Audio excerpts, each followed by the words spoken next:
This week on The Record, the power of your vote up for debate in Jefferson City.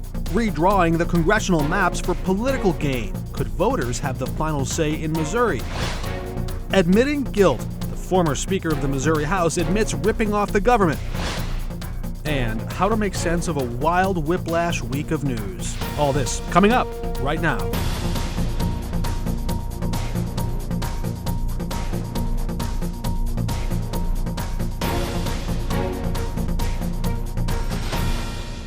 Welcome to The Record. I'm Mark Maxwell. The Missouri House and Senate morphed into a political pressure cooker this week. Republicans in the supermajority flexed their partisan power to muscle new gerrymandered maps and a crackdown on voters' power to alter the state constitution through the House. House Democrat Mark Boyko debated against both measures, and he joins us now on The Record. Good to have you with us from Good afternoon. Thanks for having me. We're glad to have you. Representative, you said on the floor that this congressional map and the push here is flat out unconstitutional. The House passed it anyway. What's your strongest evidence that the courts will strike this down? Yeah, so there's a couple of reasons. So the first one is the Missouri Constitution is clear. It's Article 3, Section 45 that gives the legislature the power to redistrict, and it gives us that power only after there's been a census that's been certified by the governor. In fact, the governor in his call cited that very provision as the authority for the legislature and the sole authority for the legislature to have the power to redistrict. Senator Nick Schroer from the St. Louis area, a Republican, also an attorney, told me that they do have the legal power to do this. Take a listen. The Constitution is very clear on saying that we have to redistrict immediately thereafter when the census comes out, but it doesn't say that's the only time that we can do this. So, Representative, if the Constitution doesn't expressly forbid it, does it allow it? It absolutely does not allow for this because first of all, I understand the senator wanting to instill what I called Air Bud rules on the floor, the idea that if something is not prohibited, like having a golden retriever play basketball, it's inherently allowed. But obviously that would lead... Or football in the sequel. Right, and so that would lead to a ridiculous conclusion, right? So if Section 45 only governs when we are doing it after a census, and it sets forth very specific rules, like we have to do it, have contiguous districts and those sorts of things. If Section 45 only governs those, and we can do it other times, we could redistrict based on the height of residence. We could have every voter over 6 foot has a representative, and every voter under 5 foot has a representative. Now there's an idea. And the other piece that I want to add to that is the Missouri Supreme Court has been clear in another case that concerned our ability to override vetoes, that just because a provision of the Constitution is silent on prohibiting something, it actually can still prohibit it if it only lays out certain times when it can be done. And judges can still elicit meaning from some of the contexts in those founding documents. But let's move on, because there's some political pressure here too. President Trump just this week posted online celebrating the passage of the map through the House, demanding the Senate must pass it as is. You warned in your remarks on the floor that Republicans were fighting a battle for the president's benefit, not necessarily for Missouri's. What would you say to voters who say what President Trump wants and what Missouri wants are one and the same? They're absolutely not one and the same. What Missourians benefit from is having a representative represent the interests of Kansas City. We've seen that time and time again when the current representative, Emanuel Cleaver, has been able to do things that are beneficial for the state of Missouri, including most notably bringing in money as part of the COVID relief funds and the Build Back Better plan. All right, that's the map. There's also the big power of the voter's voice. How far can the voter and their voice go? On the initiative petition crackdown, Republicans say they're raising the bar to protect the Constitution from being cluttered with outside interests. Do they have a point? Have you seen some evidence of that? Absolutely not. So it's not like there's some word limitation on the Constitution itself, but the vast majority of times that our Constitution has been amended since it was adopted, it's been amended by the legislature itself and not by the people. Having a constitutional amendment passed by the people has been historically rare and something that's been a very important power for the voters and the people of Missouri. Notably, the Republican House Speaker voted against both of these proposals. But on the constitutional amendment provision, while saying he was proud to support his passage, we asked him why did he vote no. Here's what he said. I also do question whether passing something with 8 out of 8, that's just a very high bar, and I'm not sure that the citizens are going to go for that. One way I described this proposal is slamming the door shut for voters to change the Constitution and installing an 8-layer combination lock on that door. How do you see it? Yeah, it's a power grab by the legislature to take power away from the people of Missouri. And what the speaker was referring to is absolutely correct. We look forward to campaigning against this by pointing out to people who live in Hannibal or in St. Joseph and Joplin that the people of the 1st Congressional District, the people who are here in St. Louis, would have a veto power over the ability of the state citizens and voters. House Democrat Mark Boyko joining us for his maiden voyage on the record. Thanks for joining us. Sure, thanks for having me. We're back in a moment. Welcome back. A Missouri Republican who once wielded enormous power is a federal convict today. Former House Speaker John Deal admitted he ripped off the government and agreed to pay back nearly $400 grand in fraudulent pandemic loans. Our reporter, Justina Cornell, was in the courtroom when Deal waived his right to a jury trial and agreed to enter that guilty plea. Walk us through those moments, Justina, in court. How did the judge and prosecutors describe the scope of this scheme? Well, if I'm just going to paint a picture, when we walked into the newsroom, immediately you saw, or walked into the courtroom, I should say, there was every reporter from every station, public radio and Post-Dispatch, so you know that is going to be a big deal. But when we talk about the gravity of this, they really painted this picture that he was stealing from a pandemic relief program, which is called the Economic Injury Disaster Loan. Essentially, these small businesses who were really struggling during the pandemic, all of that money should have been used for that. But instead, they are saying that he defrauded the government and used this money for personal use. And John Deal, a politician, one of many who's also a lawyer. It was his law firm, the business through which he used to apply for these funds. I understand you got to look at some of the expenses.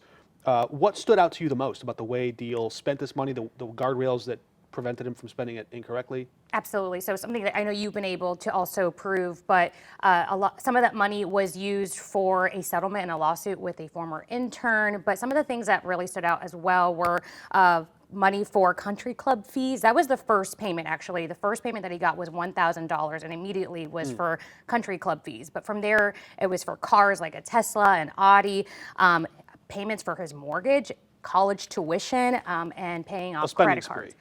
Correct. Okay, very interesting. We don't know exactly what's next. We know that he faces sentencing in December. And December 19th, yes. Maybe we can assume that because he paid the money back, he's looking for leniency and mercy from the court. But Justina Cornell, excellent reporting from inside the courtroom. Thank you so much. Thank you. We are back in just a moment after a turbulent week in Missouri politics. That's next.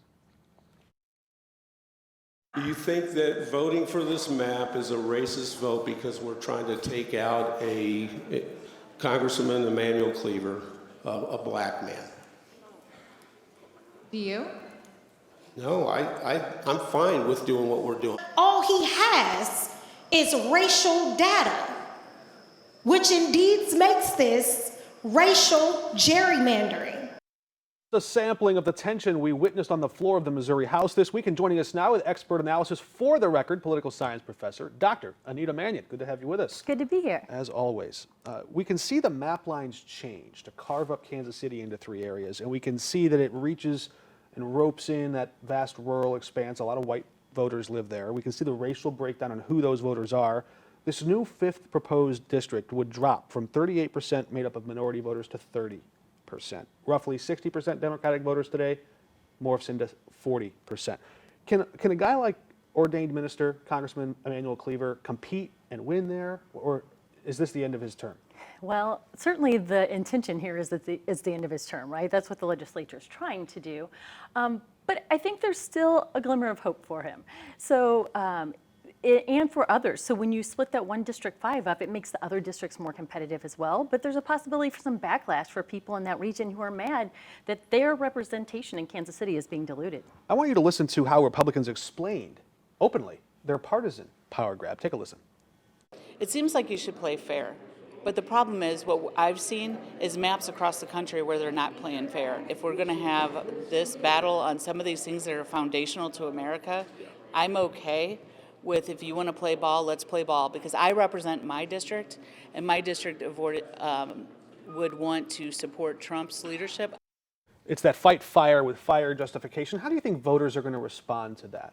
Yeah, I mean, that's what we're seeing, right? Texas does it, so now California wants to do it. Missouri's going to do it. We'll see if another Democratic-leaning state does.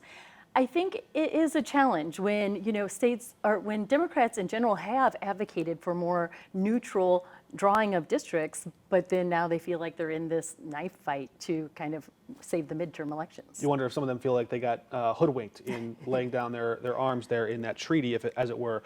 The pressure from protesters appeared to get to some of the senators. Watch how Senator Nick Schroer dismisses the concerns of one of the demonstrators who interjected into our interview with questions of his own.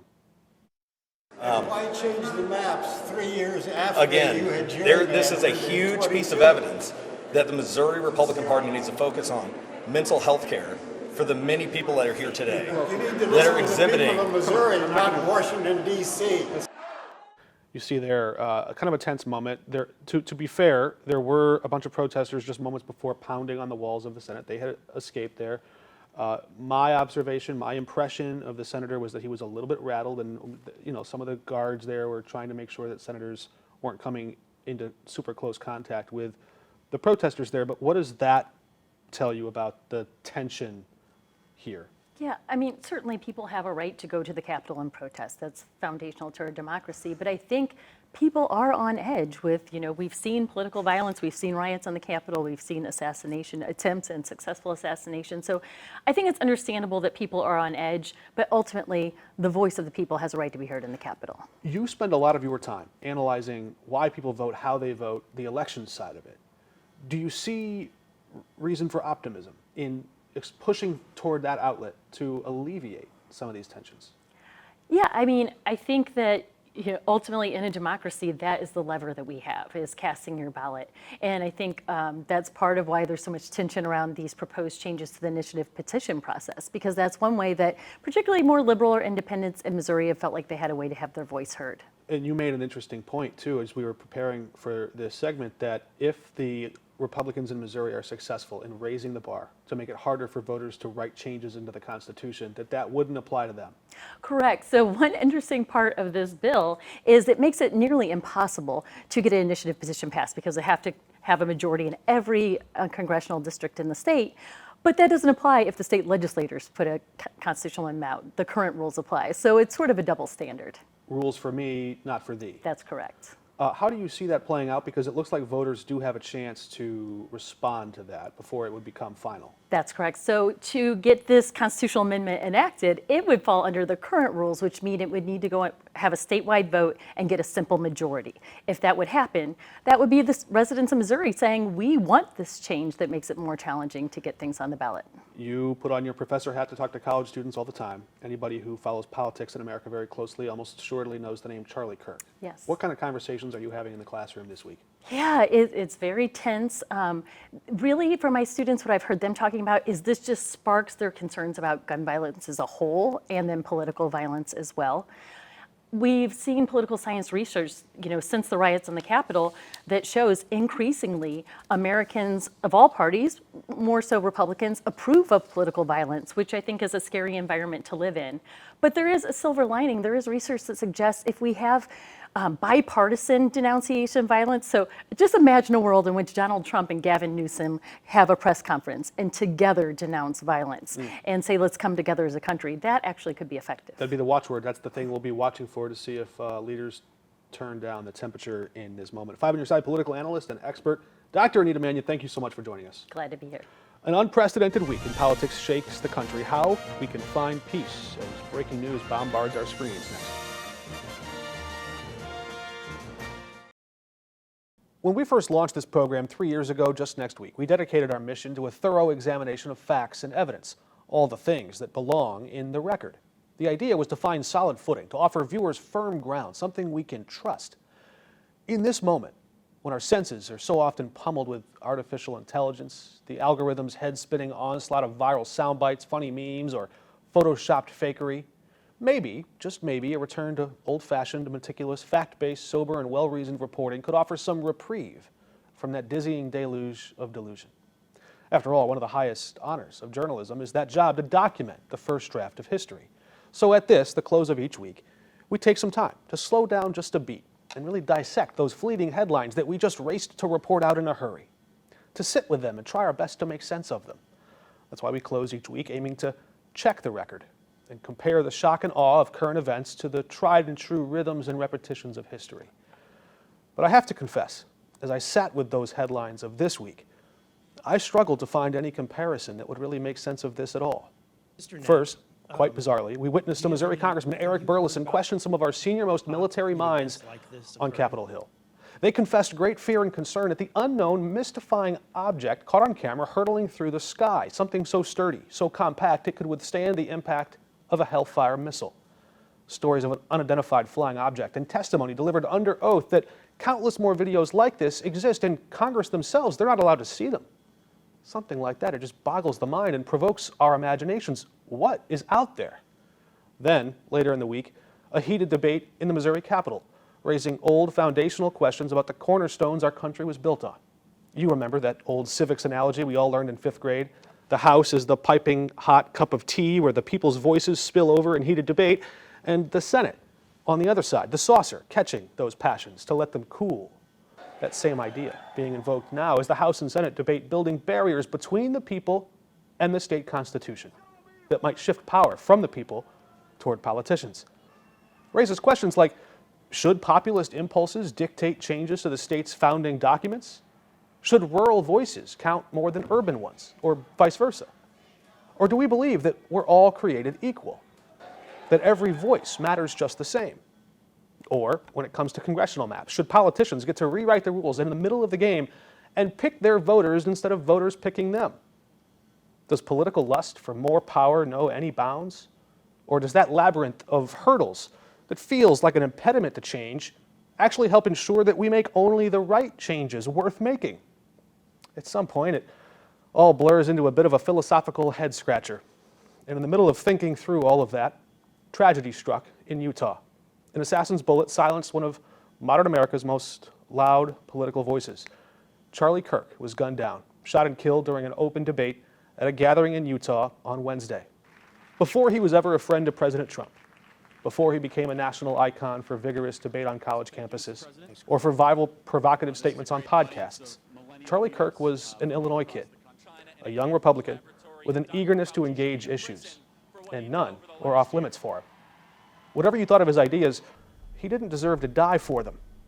In searching for the right words, I came across a Facebook post from someone who rarely speaks on social media, and I just couldn't say it any better than Nick Klitzing, an Illinois Republican operative who knew a young Charlie Kirk as an ambitious intern. Nick writes, active social media instigators, including Charlie at times, frame heartfelt disagreement as a war between good and evil. Why? For shock value, for clicks, for money, for fame. Nick said he felt compelled to urge everyone to never let political differences, however deeply held, diminish the shared humanity of your opponent.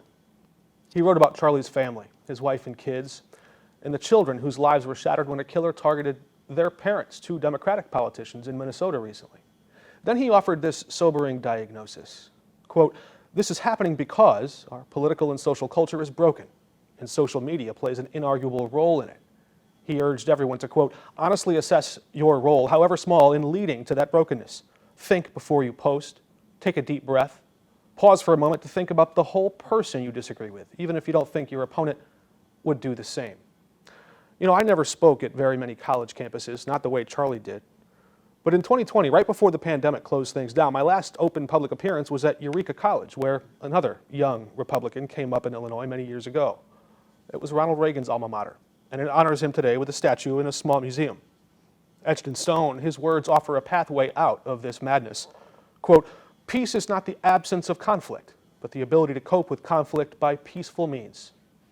So if this week felt like chaos, strange skies, shaky civics, senseless violence, remember the whole point of this idea that we call America is that every one of us has a voice. Every one of us should use it. Talk out our disagreements. Put them on paper and then shake hands as fellow Americans who agree our neighbor's voice matters just as much as ours does. That's supposed to be the promise of politics. We fight with our words, not weapons.